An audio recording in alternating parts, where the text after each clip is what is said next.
Hi everybody, so yeah, my name's Gary Lamph. I'm a reader in mental health nursing based at Keele University in a joint appointment, so I'm a clinical academic. So I also work with Midlands Partnership and NHS Foundation Trust. I'm going to present to you today probably not one of the most complex sort of research methodologies. I think we, in some respects, picking this methodology took a bit of a challenge, but I think it's a unique methodology, and that's why Karen has invited me along here to talk to you today about World Café as a qualitative sort of methodology. This research also was conducted, I think we gathered data in, is it the British and Irish Group for Study of Personality Disorder conference. I think it might have been 2019, might have even been 2018, but it was 2019. Thank you. And we published it in 2020. So it's a little bit sort of, I've really had to sort of dig myself back into it. I wish I was doing this 6 months after I published the paper because it's all rich. But I think what's unique about this as well, when we talk, there's two things I want people to sort of reflect on. One is the methodological approach, and the other part of it is about the actual topic area that we're discussing. Because I don't think, even though this research you could say, well, it's 4 years ago, lots has changed, I think the debate around this label, personality disorder, is still there, and that's what I'm going to be talking about today. So, World Café Approach that explored the perspectives of people with lived and occupational experience. So, a bit of background to the project. My research and my research interests are in personality disorder, which is why I landed in UCLan because of the expertise in this room, and because of the expertise at UCLan around personality disorder, and felt it was the best place for me to build my research upon. And this was one of the projects that I worked on whilst I was here as a senior research fellow. So a bit of background to the project. What we wanted to do was capture conversation in conference. Our conference is quite unique if anyone's been to Bigspud, in that we have 10% of places are funded for people with lived experience. We also have a lot of lived experience practitioners there.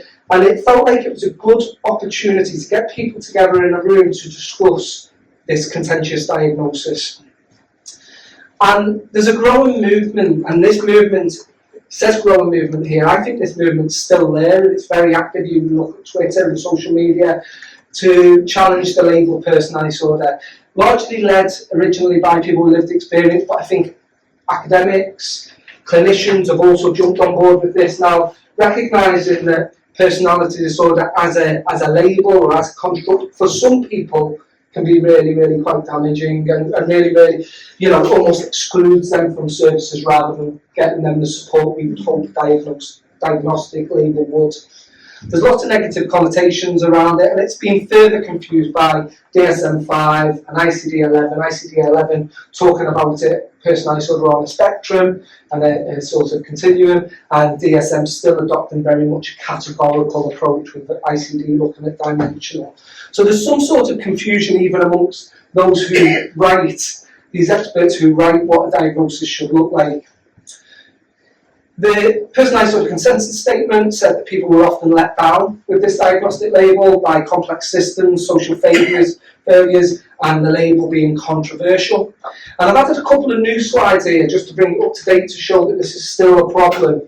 Michaela Swales, who is the lead for DBT in the British Isles, she's recently wrote a paper that says that our poor treatment and entrenched stigma for people with this diagnostic label are from within health services, particularly mental health services. So there's still an ongoing problem here.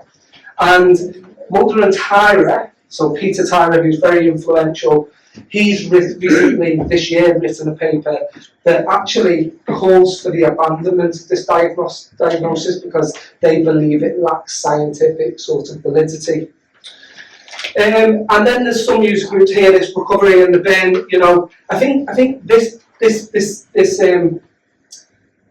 paper from this lived experience group says it all really, that they've had to develop a simple guide to avoid receiving the diagnosis of personality disorder. So I think that just sets the scene that this is a complex and challenging area. So our research aim was to capture the conversation, as I've said. So get people in a room with occupational expertise, lived experience expertise, talking about the diagnostic label. We were particularly, so the core research group that developed this was very, very co-produced, which I'll go on to in a moment, but we were particularly interested in exploring emotive aspects of the diagnostic label, the impact it has on people, and the future directions for it. And the data was collected using this quite unique World Café methodology. So when we looked at this, and we searched for other research papers that use this methodology, they're very sparse, if I'm honest with you. So we were quite sort of novel in terms of adopting this as our approach. And the data that we collected, so the qualitative data we collected, was analysed using thematic analysis. So this is just what the World Café. How many people in the room know what the World Café methodology is? Yeah, fabulous. How many people have used it in research? So this is Nick's on the paper, yeah. so you know, but I think generally when I hear people talk about World Café methodology, they're using it for brainstorming activities for groups, not as a research methodology. But there are some people using it. And the reason we use World Café methodology is it provides that flexible and effective qualitative approach to capture views of people, large groups of people. So when you've got a large group of people and you might not have the time or the resource to interview all of them, how do you capture that conversation, those diverse aspects of that conversation? It's also very participatory and democratic in the way we deliver this as a methodology. And that little picture at the top there sort of sets the context, tells you what the 7 key principles are of this methodological approach. So the first thing is set the context. So the context is this we were looking at emotive aspects, future directions and impact. The second part of it is create a hospitable place.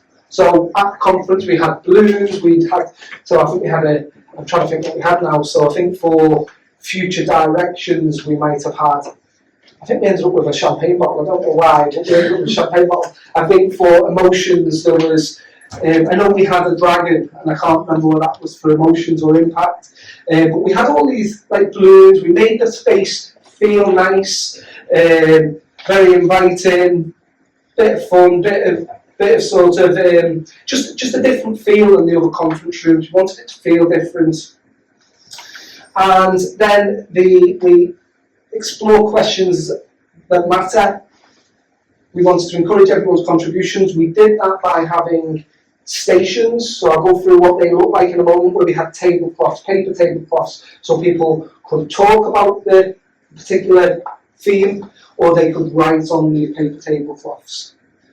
And then it is an opportunity to connect with diverse perspectives, listen together for insights, and share collective discoveries. So I'm going to go through, if people got questions and they want me to go through this a little bit more, I can when we get to the question part. But I think our core research team, so it was funded by Big Spud, this project, done while I was here at UCLan, and we had, our core research team was made up of 2 people with lived experience, 2 people with occupational experience, and then we had a wider research team that also had that co-production. So right from the outset, from developing this project, setting the topic areas, to developing the areas that we wanted to talk about, to analysing and writing the paper, it was co-produced right the way through. What we also recruited, when I talk about what World Café looks like in a moment, there's a series of stations people will visit. And what we had on those tables was not necessarily people from the core research team, because we needed to analyse the data neutrally, but we had people co-produced facilitators. So those co-produced facilitators were there to get the conversation going, and to get people writing on the papers. If they said something, go write it down, because a lot of the time people don't. They were also there to listen and capture their own perspectives of the conversation. So they wrote on the tablecloth in a different colour pen, so that we were able to analyse that separately. And at the end of the meeting, directly after the meeting, we had a meeting with all of these co-facilitators in a room, which we called the harvesting meeting. And that was about getting those perspectives from them, what they heard in their groups, getting those perspectives from them whilst they were rich, and recording that, so we had some transcribed verbatim analysis as well. So this is how it was conducted. There were 6 tables, each table asking 3 different questions. Okay, I always struggle to articulate this. So imagine there's 6 tables. Actually, I'll show you a picture, that'll help. There was 10 minutes spent on each table, so you can imagine the chaos trying to get people around the room. It was quite a large group. I think our participant numbers, let me have a quick look and remind myself. Our participant numbers, and I did highlight them when Adam saw me prepping for our participant numbers were 32 participants, 12 facilitators, 4 people who provide pastoral support as well. So we did have pastoral support available because we know it's a sensitive topic. But it was quite chaotic in some respects. But we had a whistle, and when we blew the whistle, you stopped and you moved to your next table. And yeah, the discussions and the questions were very much guided by our co-facilitators. So one facilitator was somebody with lived experience, one facilitator was somebody with occupational.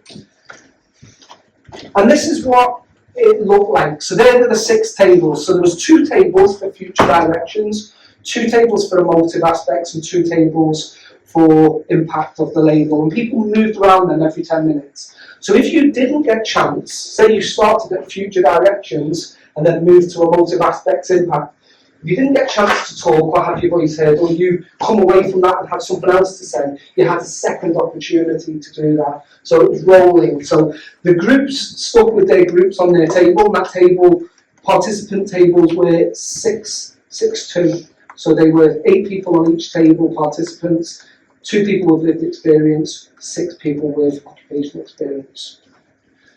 And they moved around these tables. So we had 63 expressions of interest, 40 participants consented, 44 took part on the day, 12 co-facilitators, 56 participants in total contributed. So we also included the contribution of the co-facilitators, but we sort of looked and analysed that data separately.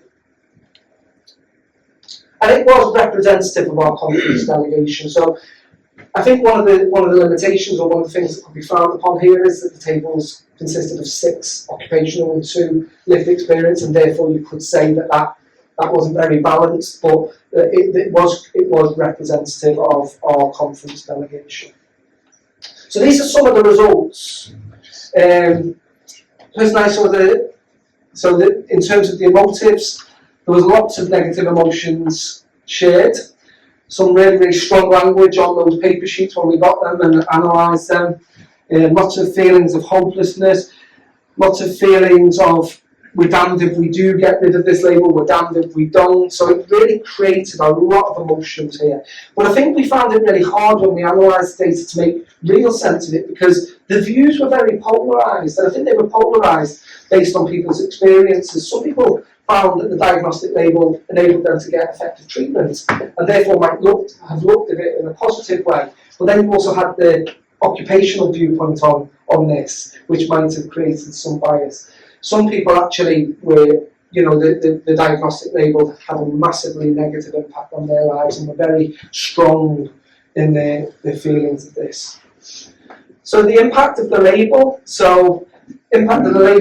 I think this was about the stigma. So there's a lot of stuff talked about the stigma that's associated with this label.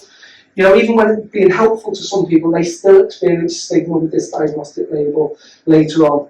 The label itself, so the words in themselves, saying somebody's personality, the thing that's fundamental to us, is disordered, has some real sort of uncomfortable feelings around that. And, if we think about a lot of the people, I'm not saying everybody with a diagnosis of personality disorder, but there's a high prevalence of adverse childhood events, a high prevalence of childhood traumas, and then we diagnose them with this label that says your personality is disordered, and it feels very blaming and actually potentially re-traumatises and causes iatrogenic harm to some people.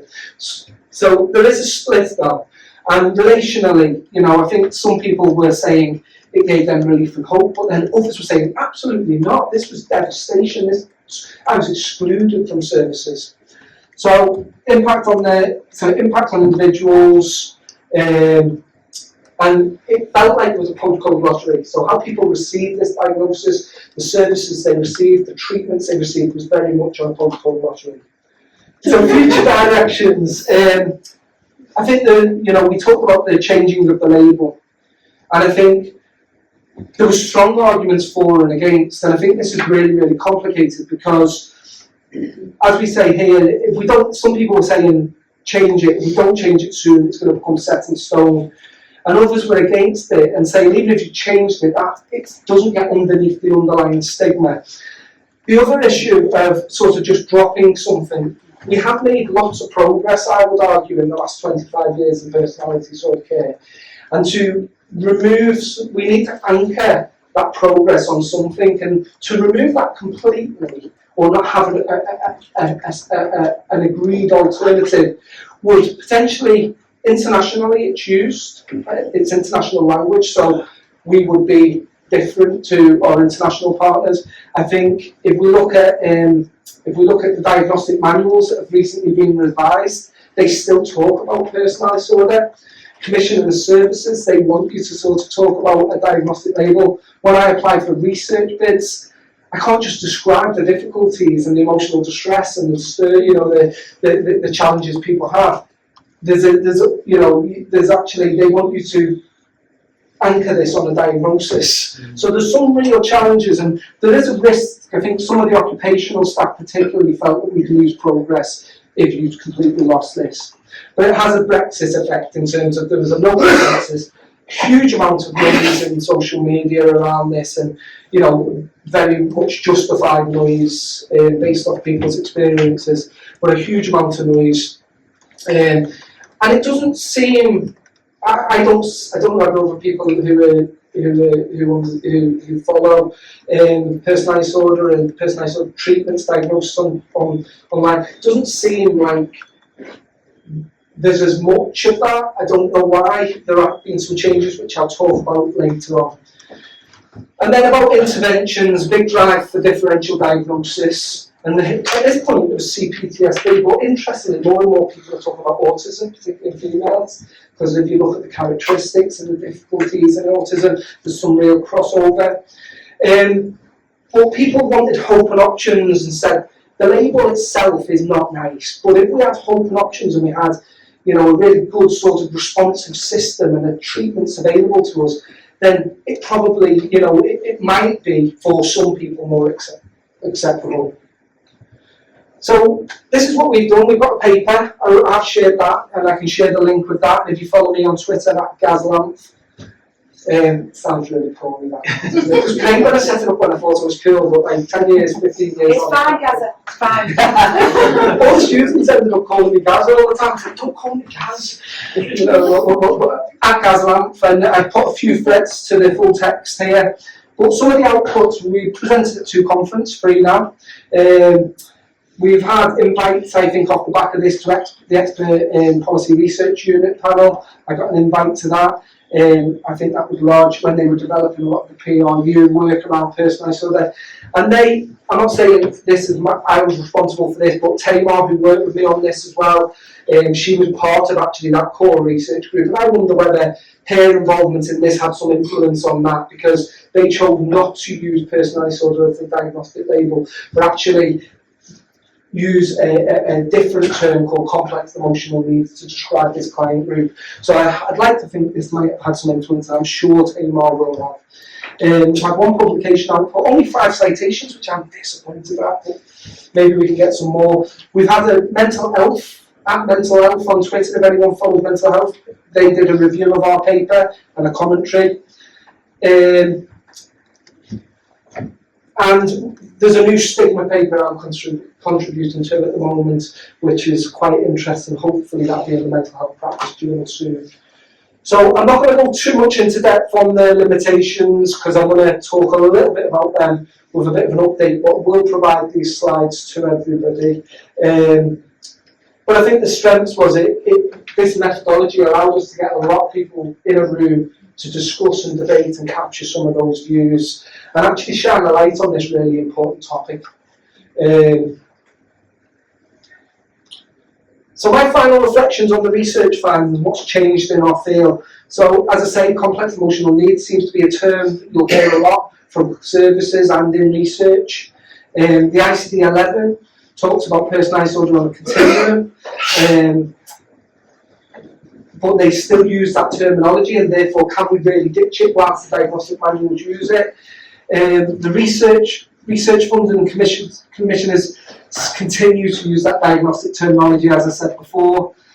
Interestingly, Big Spud, so British and Irish Group for Study of Personality Disorder, did a vote at one of their conferences in 2022 amongst the membership to remove the diagnostic label from the title, because we are, as an organisation, it's criticised for still having that in the title, and it narrowly was voted to remain, which was interesting. And I suppose reflections, I think this is still very topical, it still needs debate. Should this label be changed? The debate continues. World Café methodology, my quick observations, 2 minutes. It really does provide a flexible, effective approach. So I do think you can, if you are looking to get people into a room to talk about something that's really, really sort of, there's a lot of debate around it, this is a good methodology, but it requires a lot of organisation in its development. It requires, when you're conducting it, a certain level of assertiveness to reduce the chaos, because people don't want to move, especially after 10 minutes, they want to be there for longer. Maybe you could, I think we could have done it over a longer period. I think the 10 minutes was strained, and that's because we were in a conference setting. The data collected lacks the nuance debates, so you are reliant on that harvesting meeting of the co-facilitators to be accurate. They do write in a different colour as well, so you can pull that information off, but I do feel it lacks that nuance debate that takes place. Lacks things like tone, how people present in that group, if we have quiet people in the group.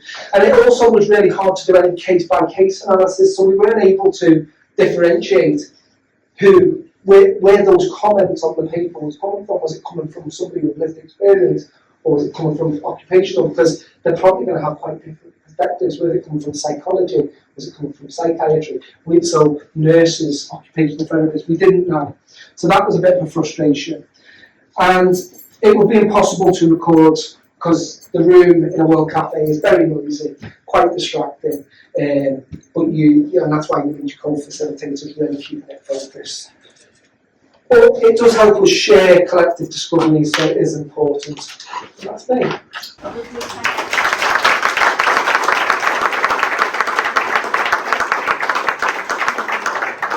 Thank you very much. I really enjoyed that. Yeah, I do. I really novel methodologies as well. But what I'm really keen on is that the future is not only bright, it's champagne. Yeah.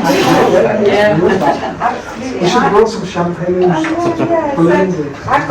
not going to look for a minute, so we've got Carolyn, lovely. And then let me just try again. Oh my word, everyone's got their hands up. Okay, so I think it's you, then you, then you, then you, and Jane, and Julie. Okay, I'm going to rely upon yourselves to get that order right. Okay. Thanks for that, Gary. I was really excited to hear this because I've been looking at doing some World Café stuff, so I wanted to hear what it was like from your experience.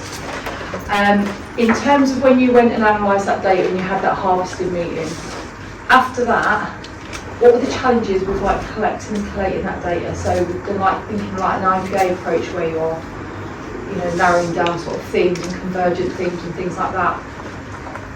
Was it lengthy experience for you? Because I did read one paper where it's sort of talking about it could be speedy. It's a speedier option for like analysis. Like if you haven't got much time for part clinician, part lecturer type thing. So your experience using this and sort of crunching that and getting some data from that. How was it as an approach for you as research? Yeah, well, I think it licks off this. We've got probably 2 drawers of a filing cabinet full of the paper. What we quickly noticed was people were writing so much, we were having to take the tablecloths off and make new ones, and there was so much data, but you did lose that nuance stuff because there were comments and statements, but they were very strong and important comments and statements.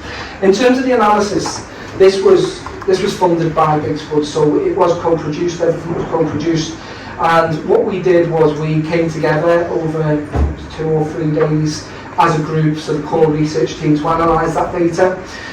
We all sort of picked, so we had a couple of people, I think, on emotion, a couple of people on emotions, a couple of people on impact, a couple of people on sort of to lead and draw out the key themes. We used Braun and Clark's thematic analysis, and we went through their steps to try and pull out those key themes.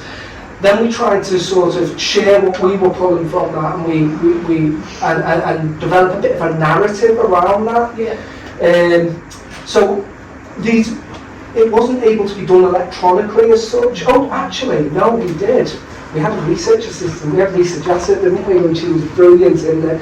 She took all of the data off the sheet to put them into an Excel document, so we could look at it collectively.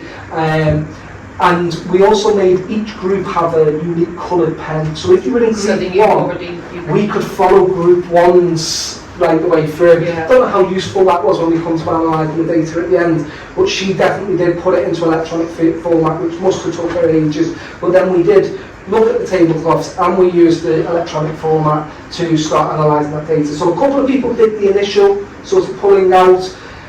Then what we did was, those two people would then present that back to the others in the group and say, this is what I pulled from this, while the others in the group were looking at the information, and we'd agree that, yeah, that seems okay. What we then did, though, we had external analysts, so we had Mick and people who weren't part of the core research, but on the paper, who then we sent that to them alongside the raw data and said, do you think we're getting a reasonable feel for this information, so that we double checked it. So we were trying to be quite methodical in our approach in terms of doing that, but I think we were being pragmatic as well, rather than following a real defined framework, which I like because I can't pronounce most of these real defined frameworks. World Café, I think. Some of the stuff Sarah was on to It feels accessible, doesn't it, that kind of way to do it, you know, like being co-produced. I don't know, I was getting excited about it, it just seems like a nice way to do something differently, you know. It's a real world way to do it as well, isn't it? You're capturing stuff, and then you do it something pragmatic, so you understand what's come out of that, rather than being sort of constrained by something else or a framework. Thank you for that. You're welcome. Hey Gary, I'm Simon, I work in our North West Prisons with methodologies. I love this approach for this type of research, but for our client group, it's a real challenge because a lot of people who are given a personality disorder diagnosis, in most cases, are often given to someone who's written a pre-sentence report, has half an hour with them, gives a diagnosis. They don't usually find out about the diagnosis until they find out about the report. They have lots of questions around that. Of course, they refer themselves into the medical team to get more information, things around treatment. It's more a statement really more than a question, just in relation to how we possibly do something this in our setting really. Because we have a massive amount of issues with the diagnosis and then what's expected of the diagnosis. We have different views with psychiatrists and psychologists, as you can imagine, whether it's talking therapies, medications, all that sort of stuff as well, depending on the presentation. Really challenging but really interesting. I suppose the only comment I have, you're on the OPD pathway, you think personalised pathway, on the more generic service? Generic service, but I do have access to them. I've worked into Franklin and stuff there. Yeah, I mean, I think interestingly, if you look at the practitioner guidelines for the offender personalised service, which is the arm of criminal justice that's really trying to do things differently with this client group, have psychologically informed workforce, etc. Their practitioner guidance used to say it was sort of a practitioner guidance for working with personalised disorder. It now says it's a practitioner guidance for working with personalised difficulties. And I think there's a need to be able, and I'm a big advocate for this, there's a need to be able to work with people's distress, their trauma, their emotions. I'd like to see us be able to work better with diagnostic uncertainty. Why are we attaching labels to people if we're not providing them anything different? So in the prison sector, I'm assuming the generic general prison centre, we're not providing anything, we're just labelling them, and I don't know how helpful that is really. Yeah, I think we're better with offering talking therapies and different things like that, and groups and all that sort of stuff, but it still carries a lot of baggage, that label, in many respects, and we have to try and understand what it means for the patient more than anything else. And unfortunately, there's still the stigma around it in relation to risk as well. So when we're looking at releasing patients back into the community, that has a certain stigma to it as well. So. Very complicated. Can I, before we just go to the next question, can I just say I've got several clients at the moment for whom they've been diagnosed, but the diagnosis has been floated as a possibility with them. And that level of uncertainty, they think I might have a personality disorder, you're not being assessed. People are scared to get But it. it's been thrown out there by people who felt able to just informally throw it into the pot to somebody who's left in a position of uncertainty. One of whom said to me, if I cannot live with that diagnosis, when will I find out whether or not that's right? And it's unbearable for me. But anyway, sorry, who's next? I'm sure you know.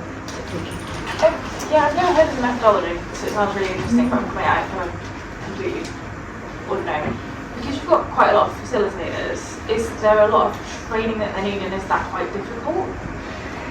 Yeah, I suppose, well, we and this is where the planning is absolutely essential. So I think we were all doing World Café for the first time, so we were all learning and teaching each other, but we definitely had facilitator training. So we put on a webinar where we did facilitator training, so we discovered what was required. We co-facilitated the facilitator training, we recorded it, so people, I think we did it a couple of months before the event, but asked them to revisit it again, that training, before they went into the room. But the facilitation was more about sort of making sure voices were heard. It was more about making sure that it was very co-produced, that you know, the lived and they took turns as well. So one of them would be the scribe, and the other one would be the sort of the orchestra, so to speak, or the person who created the discussion. And then on the change they'd switch, because it's quite exhausting. You can imagine doing this for an hour, it's quite exhausting. So I think it was just our pragmatic solution to it really, but nobody was formally trained in any way, but I think it was a success and we all felt it went really well. I think having the pastoral support was important, given the sensitivity of the topic, because it could have there could have been some really, really strong debates. People might have needed to just step out of the room and have a chat. We also offered a bit of a quiet room afterwards as well, if people on reflection were fuming with something that was said, and that's occupational law lived experience, because it's a motive to everybody this. So I think it was just about the structures we put in place to support really, rather than us. Sorry, who's next? You next. And Nick's trying to tell me something. I just wanted to put the hand up. So I think we've got time if we're really quick. 1, 2, 3. Oh no, Julie, you were in before, weren't you? Yeah, sorry. 1, 2, 3, 4. Okay. We will have to be quick though, because it's a cardinal system of brain time. I just wanted to ask around, so you were saying that this whole label, the diagnosis, it can be kind of like a stigma and it affects how people kind of respond. But traditionally, people get a diagnosis and then you get the treatment and then they have a pathway to accessing the services. But do you not feel like without this kind of sort of official, a form of label, you can't really get to a diagnosis, so then you don't really have option to non-pharmacological and pharmacological sort of treatments available for people? I don't know if I'll answer this right. And I don't think there is a right answer to it. One, there is no evidence for pharmaceutical treatments for people with personality. So if you look at the NICE guidelines, we can treat their comorbidities, but there isn't evidence at the moment for any pharmaceutical treatment, despite lots of people being prescribed medication off license. The second point is that there are treatments available, and there are treatments that actually can help people. Mentalisation-based therapy, DBT. The problem is there's a postcode lottery, and the other problem is that to receive a treatment quite often for this diagnostic label, you have to be a specialist mental health services, so your problems and complexity and risk probably has to be much higher, much further down the line. And this is where my real passion lies, is I'm really interested in, if you look at mental health conditions generally, there's step care approaches, and for personality disorder there's no approach until you are at risk or you're in crisis, and that is unacceptable. So that's where my passion lies. So I don't know whether that answers your question, but I hope it gives some context to my views on it. But my views aren't gospel either. Thank you. Mine's very quick.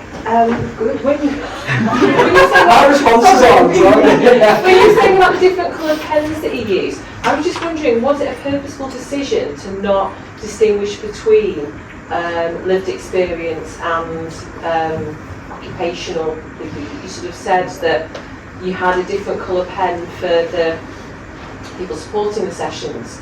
Was it something that you not thought about before? Did you wish afterwards you had been able to identify the background perhaps of the person who'd left the... I wish now you'd said that we might have done that. You know, that's a great solution for you as well.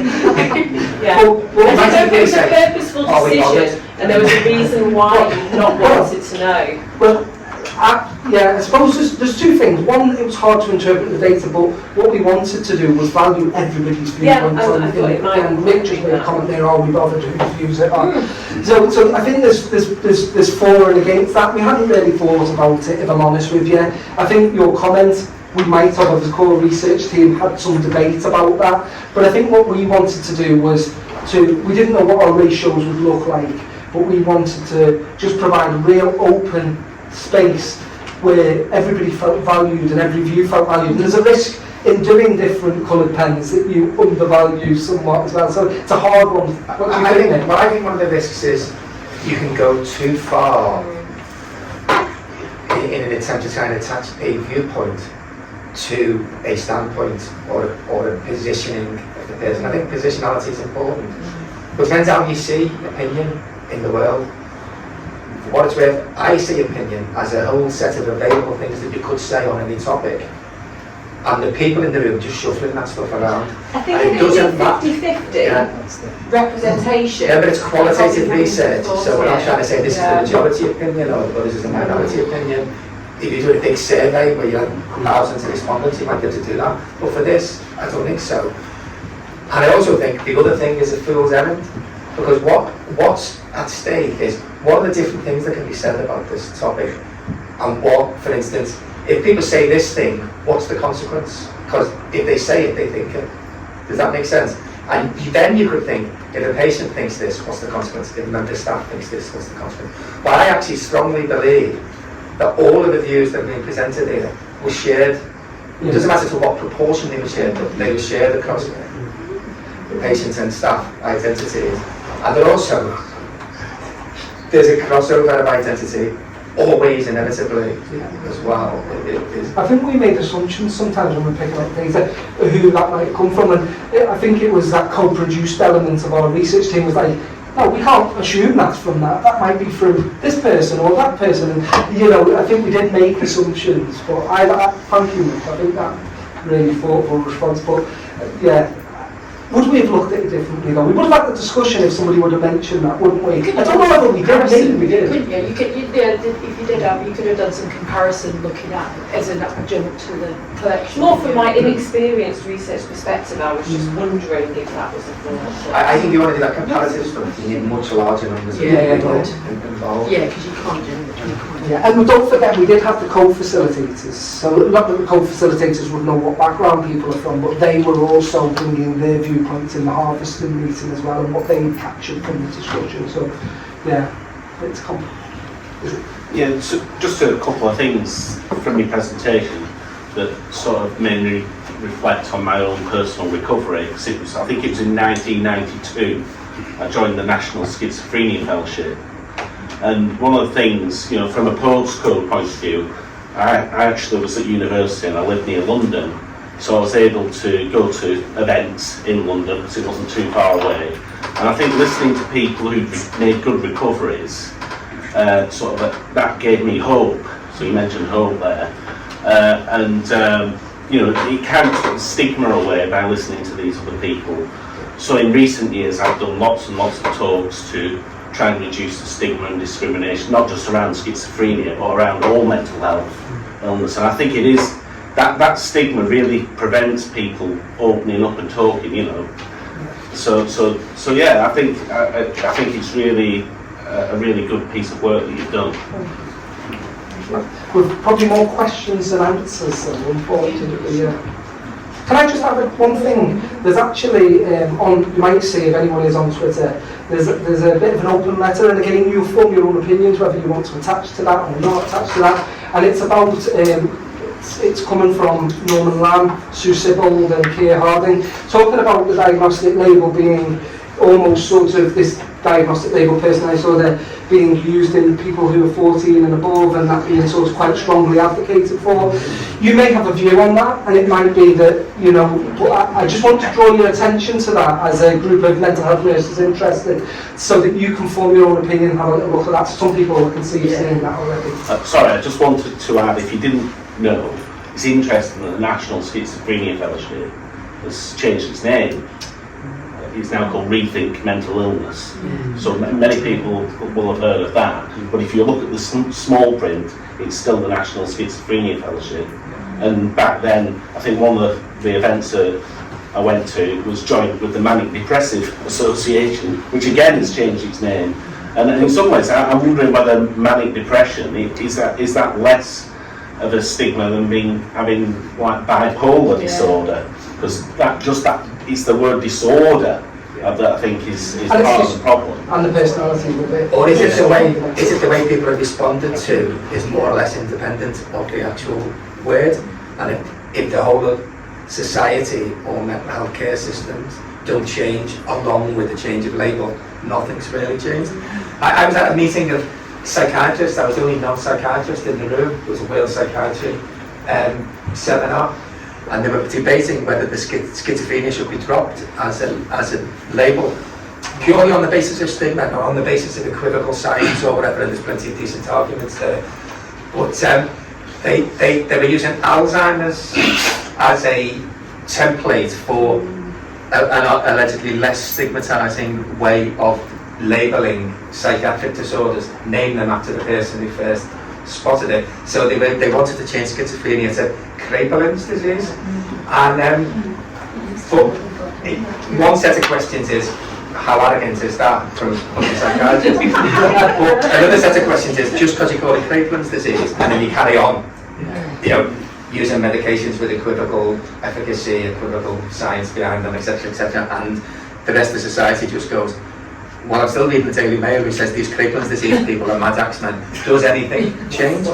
There was a campaign years ago called Castle, wasn't there? Campaign to abolish the schizophrenia label, and that was in there when early intervention services were first out as well. But does it change anything? And I think that's some of the debate. Well, do you know when open dialogue was invented, they first called it needs adapted therapy, and one of the ideas there was that what you said earlier on. You respond to the needs that someone presents with rather than put a name on it. Interestingly enough, don't take case notes either, because you're going to see these people tomorrow and the day after and everything, so everyone knows where you're up to. But it had to have a name that said therapy. So you know, what are we doing here? Oh, we're doing sort of dialogic stuff, so we call it open dialogue, which is still a sort of, I think, non-stigmatising word. But it was sort of forced on them because I think the idea of a needs-adapted approach is too threatening to the actual whole infrastructure, because if we do that, we don't need diagnostic labels, and it reorientates what you actually do, and maybe reorientating what you actually do is the best way to put stigma in the bin. So on that note, I think we should break. First of all, thank you very much, Gary.